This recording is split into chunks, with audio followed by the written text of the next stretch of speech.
I'm Becky Simms, and this is SEO in 2025.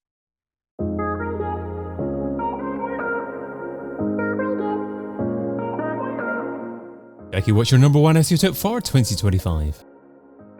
So my number one SEO tip is, with the emergence of, or the real ramping up of AI, is that I think as SEOs, we really need to start thinking about how behavior is going to change with using AI. So obviously, we're seeing a lot of the search engines integrating it into how the algorithm works and the results that they're going to be showing.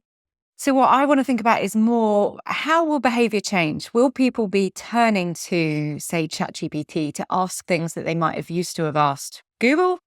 And if so, how do we start to understand what that behavior might look like? And for your audience, how do you start to understand what's going to be most important that they'll be searching on the search engines for and in our world? So yeah, it's not being fearful of it. It's more just embracing it and trying to understand how it's going to change what consumers do. Okay, so are you seeing any change in behavior now, or are you just forecasting what may happen over the coming year? So I'm definitely starting to see in our world. So I always think we're kind of, when you think of it from the digital perspective, so anyone working in digital, we're always a bit ahead of the curve when it comes to something digital. And I am starting to see that people go, oh, well, I just asked ChatGPT that. And I'm like, oh, that's interesting, because you would have probably Googled that before. Or people kind of Googling it, maybe not getting the answer. So who's asking that? Is that like the regular consumer that's asking that, or is that just other SEOs that are doing that? Other SEOs, that's what so in our digital world at the moment, I think is where we're seeing that happen. But it will start to extend out, especially as you think the younger generation, we were talking about this in the office the other day, younger generation now very much like their homework. They can, if they want to be naughty, and ideally, hopefully they're not, you could just they're learning that they can turn to ChatGPT to get the answers that they're looking for. So it's almost like it is going to eventually be something that people more naturally lean towards. And some are starting already, those kind of more trailblazers, shall we say. So it's almost like starting to think what will, in the customer journey, what will still be the place for Google and the other search engines, and where will people be, what will they be asking that they might not ask an AI, but instead they would ask a search engine instead. Okay, so the SEOs are the innovators. We'll be moving on to the early adopters very soon, and the early majority. The curve will come. Everyone will jump on, yeah. Exactly. But I suppose it's just starting. It's a different way of prioritizing our keywords and what we're actually trying to rank for, because it's almost like starting to think that people will want to potentially not be using Google as much as they have done previously, because there'll be certain things that they're looking for in other ways. So I suppose like a good example, so it's still, if you're looking for a restaurant or something, you're probably still turning to Google going, where can I get a curry in town tonight in your local area? But if you were, and I've seen people starting to do this already, and not necessarily just SEOs, if they're trying to plan their holiday and they're going to somewhere completely different, and it's almost like actually you can turn to a ChatGPT and you can say, well, I've got 5 days in Cyprus. What could I do across those 5 days if I like doing X, Y, and Z? Because it almost acts more, doesn't it, as your personal assistant. So suddenly something that you might have taken quite a bit of time to search and look at and go, right, well, one night I want a sunset dinner and one night I want to go to a party. I don't know. You'd have done that manually.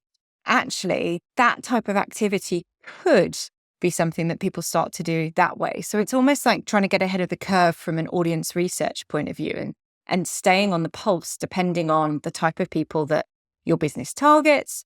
Maybe the age demographics, this might change as well. For, I don't think my parents' demographic, they definitely aren't embracing AI in the same way as I see maybe some younger people doing, for example. So again, depends who you're selling to and who your audience is. But actually starting to do that research and building that into your constant research so that you're always getting that feedback to ensure that your strategy, you're putting your best foot forward, which is always kind of my aim. If we're putting effort in, we want to put the best effort in we can. I guess the so-called later adopters may not even realize that they're engaging with AI, because AI will be so good in a couple of years' time, then they'll be just thinking that they're interacting with a real human being. Exactly, yeah. And I guess we're at that changed part in the digital sphere at the moment that we don't even really know. Like, we don't know what products are going to be available, but I think it is clear that there is likely to be behavior shifts in the norm that we've kind of known the norm with Google for quite a long while. There's been a real long time that people have been relying on it, to the fact that it's a verb now, isn't it? I'll Google that. That you are going to start to see some kind of change. So instead of being fearful of it and being kind of down in the dumps about it, that things are maybe not how they used to be, is that, well, actually, how can we embrace it, and how can we start ensuring that we're doing the customer research, we're understanding what our audience are doing, what's changing, and building that into our strategy, and making sure that, I mean, I don't think, and this will now be on the record, but I don't think like Google's going anywhere for a long time. Who knows what the very, very far future holds. But obviously, and Google is embracing AI themselves, but it's just thinking that we have different places to turn to get answers that we haven't had before. So Google is a large part of organic search. Where does organic search fit into a typical customer journey in 2025?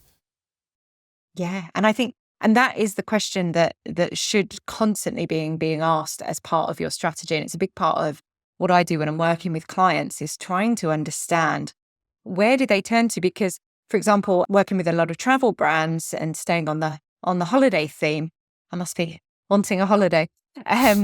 But you see, for example, a lot of that early research happens on social channels for some audiences, because they want to go and see the pictures, and they want to see, they're searching for local hashtags. They maybe have saved hotels that they've seen coming up in their feeds, etc. They're kind of going visual.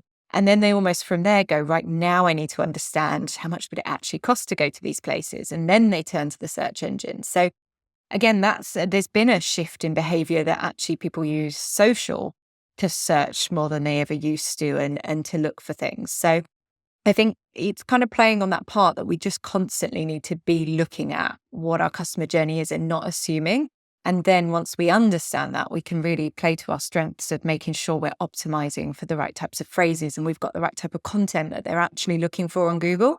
And potentially some of that other content might need to exist in other places. Maybe it's what goes into your social strategy, but it's having that total search and total digital marketing strategy where SEO is talking to everybody else.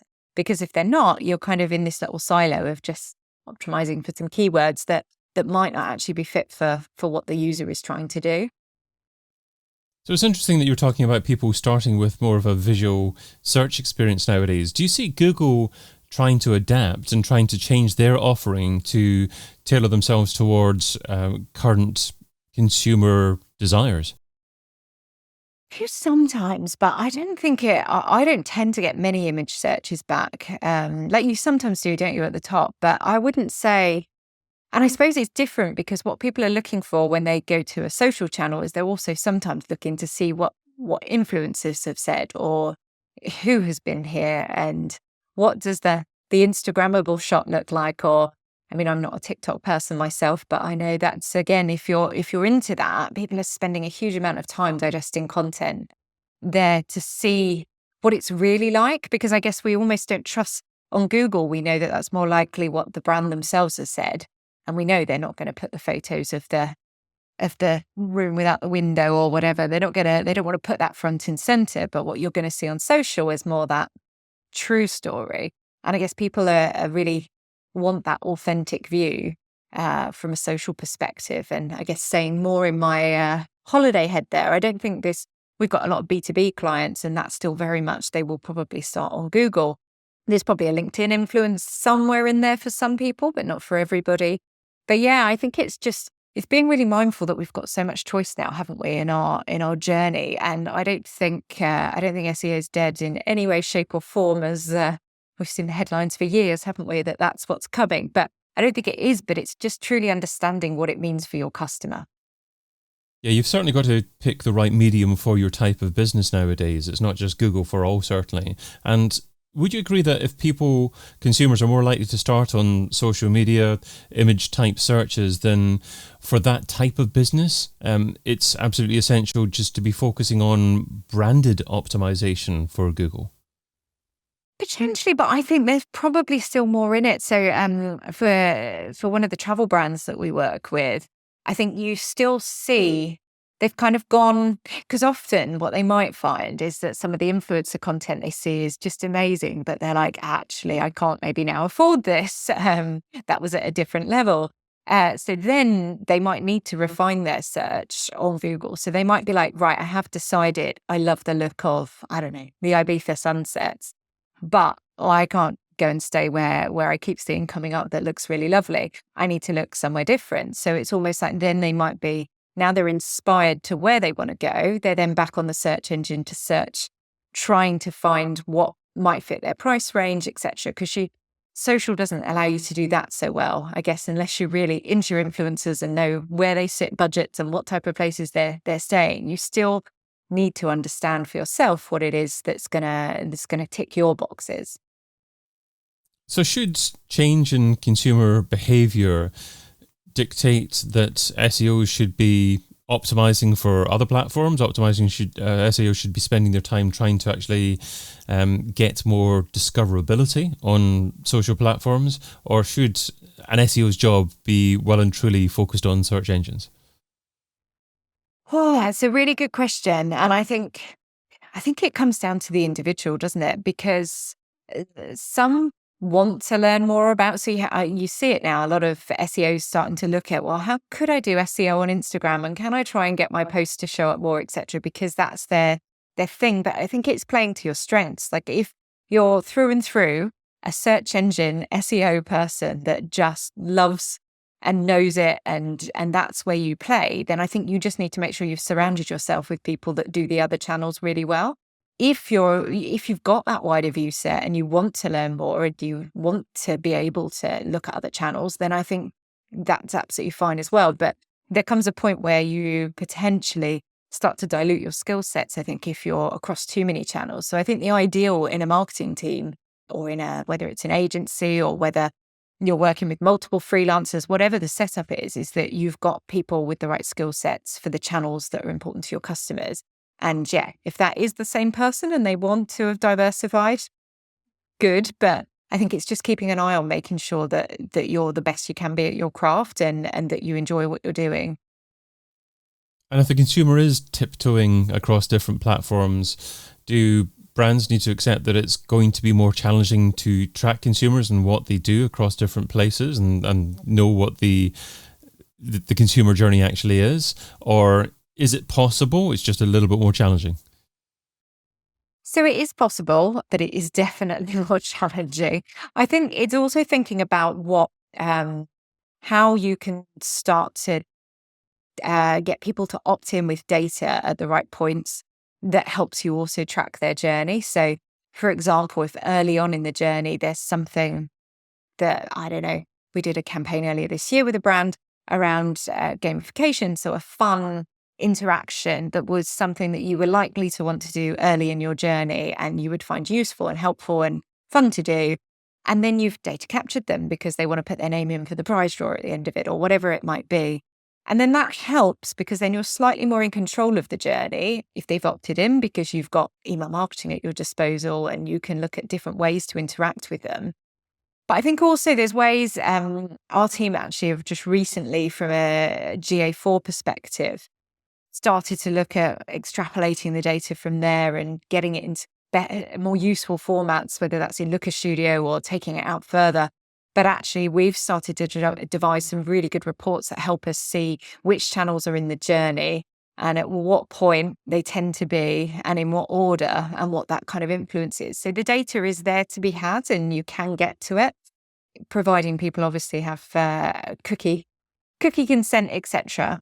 But I think it is really hard when people are switching devices as well, because that kind of then messes it up even further. They were started on their phone and then they've moved to their laptop. And I think we do see that a lot with social as well. So that's where, again, if you can get them to sign in for some reason or have something where they have identified themselves, it does make it more useful. If an SEO is struggling for time, what should they stop doing right now so they can spend more time doing what you suggest in 2025? So they should stop being fearful of the future of AI, because I think I've seen a lot of that. People thinking, oh, what's my job going to be in the future and how's this going to work? But instead, invest the time in talking to their audience. And I think some SEOs spend their time just doing SEO and not realizing that actually if they personally did some research, even if that's not their job, but actually to get their own context on it and actually talk to potential customers and the audience they're trying to target, just some of what they would personally learn to be able to input that into their strategy would just give them some extra oomph to push the strategy into 2025 and beyond. Becky Simms is founder and CEO at Reflect Digital. You can find her over at reflectdigital.co.uk. Becky, thanks so much for being part of SEO in 2025. Thank you. I've been your host, David Bain. Get your copy of SEO in 2025, the book, over at SEOin2025.com.